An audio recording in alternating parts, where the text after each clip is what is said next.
Good day everyone, I am Kian Marcos Chodes and I am here to be able to share to you the process of the blood flow in our heart. The main objective here is to be able to know the importance and the mechanism of our heart. So first, let us know what is the importance of our heart. The heart is an organ that pumps blood around our body. So it is responsible for the delivering of oxygen and nutrients to our cells. And also, it is responsible for removing waste products. So it has four chambers, namely the right atrium, the right ventricle, the left atrium, and the left ventricle. And now, going to our main topic, which is the process of blood to the heart. So let us remember that there are two pathways going to the heart, which are the veins and arteries. So the veins are those blood vessels going to the heart, while those arteries are those blood vessels going away to the heart. So this blue representation is those blood cells containing the oxygenated blood, while this red means that these are blood vessels that carrying oxygenated blood fresh from the lungs. So now, let us go to the real process of the blood going through the heart. Now, let us go to the paths of the blood into our heart. So, there are two major entrances of blood into our heart, which are these superior vena cava and these inferior vena cava. So, superior vena cava receives blood into our head, neck, upper limbs, and our chest, while this inferior vena cava receives blood into our lower limbs, viscera, and our trunk. So these bloods of the superior and inferior vena cava will end up in our right atrium, which is one of the four chambers of our heart. So also, our heart has these four valves. So the purpose of these valves is to direct blood into its right direction, and also do not permits the blood to move backward against to the chamber that it went through. So as the blood is in this right atrium, it will pass to this or pump into this tricuspid valve. So why do we call it as a tricuspid valve? Because it has three flaps on it. So as we see in this drawing, it has three flaps, 1, 2, 3. And also, as it pumps into this tricuspid valve, the blood will go to this right ventricle. And after going to this right ventricle, it will go to this small valve, which is what we call as pulmonary semilunar valve. So in the picture or in this drawing, this is the pulmonary semilunar valve. So as it enters to this pulmonary semilunar valve, it will go into this pulmonary trunk. So again, let us know that arteries moves blood away from the heart. So, and why we represent this as blue? Because it is a blood which is deoxygenated, so it lacks oxygen.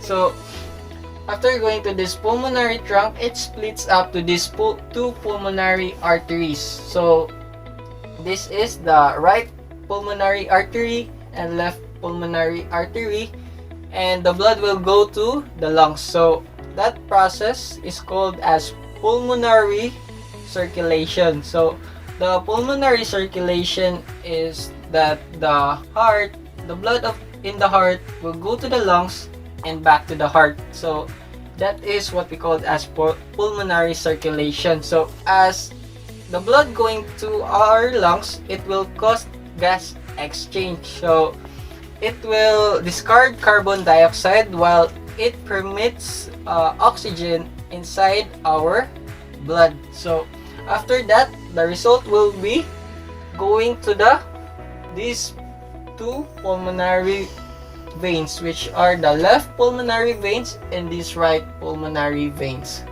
So as it enters to these pulmonary veins, the blood, it is also already oxygenated. So the blood will go to this chamber what we call as left atrium. So it is red already because again it is a blood which is oxygenated. So after the blood is in the left atrium, it will pump into this valve again, which is what we call as a bicuspid valve. So this bicuspid valve is also called as mitral valve. So after it pumps, it will go to our left ventricle. Then finally, the oxygenated blood will exit through this small aortic semilunar valve. So after the blood goes to the semilunar valve, it pumps to the aortic arch. So we must know that the aorta is the largest of all arteries. So then this supplies the blood into the rest of our body. So the aorta has these three major branches. So these three major branches supplies blood in our head and our arms. Also, the aorta curls downward behind our heart. So this pathway will send the blood into our chest, into our abdomen, and continues the supplying of the blood into our pelvis and through split to the two of our legs. So this whole process of it is what we call as the systemic circulation, because the oxygenated blood in our heart sends blood into our tissues and it circulates because there will be gas exchange to the tissues that will circulate again as a deoxygenated blood. So let us just remember that the heart will send blood into our tissues, and the process there will be a gas exchange and that blood will be again as a deoxygenated blood and goes back to our right side of our heart again. So the process is heart, tissues, and heart. So that is the process of the systemic circulation. Let us discuss for the last circulation, which is the coronary circulation. So going back to this left ventricle, or the ventricle has this blood going to the aorta. So the aorta has these small arteries which we called as coronary arteries. So these are the coronary arteries, so the red part. So the coronary arteries is called coronary because it looks like a crown. So the coronary arteries function as to help the heart muscles to function well. So it needs a constant oxygenated blood in order for it to function really well. So if there is function, there will be a gas exchange also. So there will be the oxygenated blood.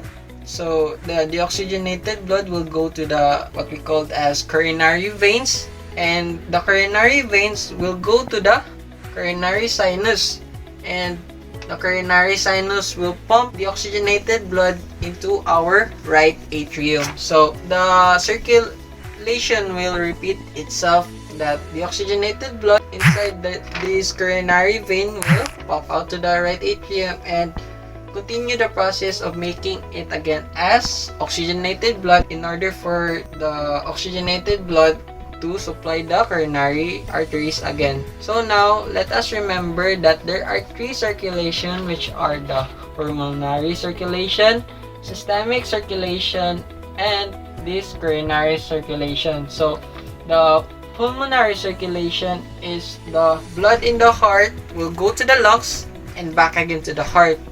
For the systemic circulation is the blood of the heart will go to the tissues of our body, and the tissues of our body will go back again to the heart.